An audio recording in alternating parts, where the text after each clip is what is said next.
കേരളത്തിൻ്റെ മുഖ്യമന്ത്രി വി.ഡി. സതീശൻ ഒടുവിലിത ജനഹിതം വിജയിച്ചിരിക്കുന്നു. അടിമുടി സസ്പെൻസ് നീണ്ട 10 ദിവസങ്ങൾ. വി.ഡി. സതീശന് വേണ്ടി ശക്തമായ സമ്മർദ്ദം ചെലുത്തിയത് മുസ്ലിം ലീഗ്. ഇന്നലെ വൈകുന്നേരം മുസ്ലിം ലീഗ് കടുത്ത നിലപാടെടുത്തു. വി.ഡി. സതീശൻ മുഖ്യമന്ത്രിയാകുന്നില്ല എങ്കിൽ തങ്ങൾ മന്ത്രിസഭയിലേക്കില്ല എന്നാണ് ലീഗ് നേതൃത്വം AICC അറിയിച്ചത്. ഇതോടെ കടുത്ത സമ്മർദ്ദത്തിലേക്ക് രാഹുൽ കടന്നു. പിന്തുണയ്ക്കാൻ ഭൂരിപക്ഷം MLA-മാരുണ്ടായിരുന്നില്ല.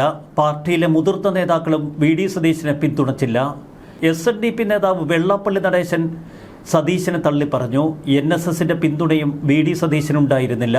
ഇന്നലെ വൈകിട്ട് NSS general secretary Sukumaran Nair ലീഗിന് മുന്നിൽ തലകുനിക്കരുത് എന്ന് AICCയോട് പറഞ്ഞിരുന്നു. MLA-മാരും MP-മാരും കോൺഗ്രസിന്റെ നേതാക്കളും തന്നെ കൈവിട്ടിട്ടും ജനങ്ങളെ കൂട്ടുപിടിച്ച് സതീശന്റെ പോരാട്ടം. അതുകൊണ്ട് തന്നെ ഇത് സതീശന്റെ വിജയമാണ്. തുടക്കം മുതൽ രാഹുൽ ഗാന്ധി KCയെ പിന്തുണച്ചിരുന്നു. എന്നാൽ പ്രിയങ്ക ഗാന്ധിയെ കാര്യങ്ങൾ യഥാവിധി മുസ്ലിം ലീഗ് ധരിപ്പിച്ചു. പ്രിയങ്ക ഗാന്ധി കട്ടയ്ക്ക് തീരുമാനമെടുത്ത് രാഹുൽ ഗാന്ധിയോട് പറഞ്ഞു, വി.ഡി. സതീശനെ കേരളത്തിൻ്റെ മുഖ്യമന്ത്രിയാക്കുകയാണ് നല്ലത്. ഇക്കുറി കേരളത്തിൽ വിജയം കൊയ്തത് മുസ്ലിം സമുദായത്തിൻ്റെയും ക്രിസ്ത്യൻ സമുദായത്തിൻ്റെയും ഏകോപന പിന്തുണ കൊണ്ട്.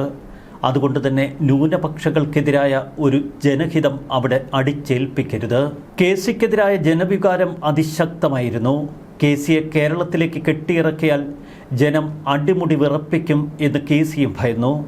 നിയമസഭാ തെരഞ്ഞെടുപ്പിൽ ഉജ്ജ്വല വിജയം കൊയ്ത പ്രതിപക്ഷ നേതാവ് വി.ഡി. സതീശന് ഇത് ജനങ്ങൾ നൽകിയ ഉപഹാരം.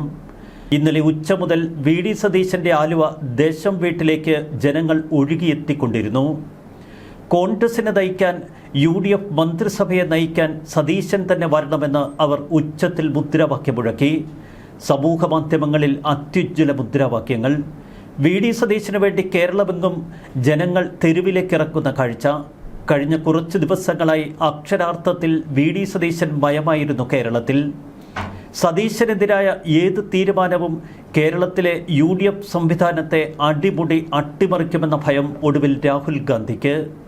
ഇക്കാര്യം ഖാർഗെയുമായി ചർച്ച ചെയ്തപ്പോൾ സമാന നിലപാടിൽ ഖാർഗെയും എത്തി. ഇന്നിതാ കേരളത്തിലെ മാധ്യമങ്ങളും ജനങ്ങളുമൊക്കെ സതീശ വിജയം ആഘോഷിക്കുന്നു. ഒരു വശത്ത് KC വേണുഗോപാൽ കേരളത്തിലേക്ക് നൂഴ്ന്നിറക്കാൻ നടത്തിയ ഓരോ ശ്രമങ്ങളും അടിമുടി തകർത്തെറിയുകയായിരുന്നു ഇവിടുത്തെ ജനങ്ങൾ. ഒരു വശത്ത് KC വേണുഗോപാൽ, വി.ഡി. സതീശൻ, പിന്നെ രമേശ് ചെന്നിത്തല. സതീശനല്ലാതെ മറ്റാരുണ്ട് എന്ന ജനങ്ങളുടെ മുദ്രാവാക്യം. സതീശനെ തന്നെ സാരഥിയാക്കണമെന്ന കേരളത്തിൻ്റെ ആവശ്യം. പട നയിച്ചവൻ നാട് നയിക്കട്ടെ എന്ന ഫ്ലെക്സ് ബോർഡുകൾ. സമൂഹ മാധ്യമങ്ങളിൽ അതിശക്ത ആരവങ്ങൾക്കിടയിലാണ് ഇപ്പോൾ വി.ഡി. സതീശൻ തന്റെ സ്ഥാനം ഉറപ്പിച്ചിരിക്കുന്നത്. കേരളത്തിന്റെ നായകനായി വി.ഡി. എത്തുന്നതോടെ പിണറായി വിജയനും ശക്തനായ എതിരാളി. LDFനെ തന്റെ പ്രസംഗങ്ങളിലൂടെ പോരാട്ടങ്ങളിലൂടെ വിറപ്പിച്ച വി.ഡി. സതീശൻ UDFന് 100-ലധികം സീറ്റുകൾ കിട്ടും എന്ന് ഉറപ്പ് നൽകി കേരളത്തിന്റെ ആത്മാഭിമാനം വാനോളം ഉയർത്തിയ സതീശൻ UDF വിജയത്തിന്റെ മുഖ്യശില്പി. അതിലപ്പുറം കോൺഗ്രസ് പ്രവർത്തകരുടെ വികാരമുയർത്തിയ നിരവധി പ്രക്ഷോഭങ്ങൾ. ഇന്ന് രാവിലെ രാഹുൽ ഗാന്ധിയുടെ വസതിയിലേക്ക് KC വേണുഗോപാലിനെ രാഹുൽ വിളിപ്പിച്ചു വരുത്തി. തുടർന്ന് KC വിവരം ധരിപ്പിച്ചു. തുടർന്ന് ഇരുവരും ചേർന്ന് രമേശ് ചെന്നിത്തലയുമായി ഫോണിൽ സംസാരിച്ചു. കേരളത്തിന് വികാരം മനസ്സിലാക്കണമെന്നും വി.ഡി. സതീശനെ അല്ലാതെ മറ്റൊരാളെ അവിടെ മുഖ്യമന്ത്രിയാക്കാൻ കഴിയില്ല എന്നും രാഹുൽ ഗാന്ധി ഇരുവരെയും അറിയിക്കുന്നു. ഇന്നലെ തന്നെ കേരളത്തിന്റെ മുഖ്യമന്ത്രിയാകുമെന്ന് വി.ഡി. സതീശൻ ഉറപ്പിച്ചിരുന്നു. ഇന്ന് രാവിലെ കൊച്ചിയിൽ നിന്നും വി.ഡി. സതീശൻ തിരുവനന്തപുരത്തേക്ക് യാത്ര തിരിച്ചു. രാഹുലിന്റെ വസതിയിൽ വെച്ച് രാഹുലും വേണുഗോപാലും ചേർന്ന് 1.5 മണിക്കൂറിലേറെ സമയം ചർച്ച നടത്തി. തുടർന്ന് ഇരുവരും ചേർന്ന് രമേശ് ചെന്നിത്തലയെ വിളിക്കുന്നു. അരമണിക്കൂറോളം ഈ സംഭാഷണവും നീണ്ടു. ദീപദാസ് മുൻഷിയും കേന്ദ്ര നിരീക്ഷകരും ഇതിനിടയിൽ വാർത്താ സമ്മേളനത്തിന്. തിരുവനന്തപുരത്തേക്കുള്ള ചാർട്ടേഡ് വിമാനം അവിടെ റെഡിയായി നിൽക്കുന്നു. ഈ വിമാനം 4 മണിക്ക് തിരുവനന്തപുരത്ത് എത്തുന്നതോടെ തലസ്ഥാനം ആവേശ അലകടലിൽ മുങ്ങും എന്ന് വ്യക്തം. KC വേണുഗോപാൽ ചാർട്ടേഡ് ഫ്ലൈറ്റിൽ ഉണ്ടാകില്ല എന്ന് രാവിലെ തന്നെ വിവരങ്ങൾ പുറത്തു വന്നിരുന്നു. തിരുവനന്തപുരത്ത് വിമാനം ലാൻഡ് ചെയ്യാൻ എയർപോർട്ട് അധികൃതരോട് ഇതിനകം അനുവാദവും നേടി. നിയമസഭാ കക്ഷി യോഗത്തിനായി കോൺഗ്രസ് MLA-മാർ തലസ്ഥാനത്ത് തമ്പടിക്കുന്നു. തലസ്ഥാനത്തെ ഹോട്ടലുകളൊക്കെ ഇപ്പോൾ ഫുള്ളാണ്. എവിടെയും കോൺഗ്രസ് പ്രവർത്തകർ ഖദർധാരികൾ. അവരുടെ കൈകളിൽ ത്രിവർണ്ണ പതാകകൾ. സർക്കാർ രൂപീകരിക്കാനുള്ള ഭൂരിപക്ഷം അറിയിക്കാൻ KPCC അധ്യക്ഷൻ സണ്ണി ജോസഫ് ഇതിനിടയിൽ ഗവർണറോട് സമയം ചോദിച്ചു.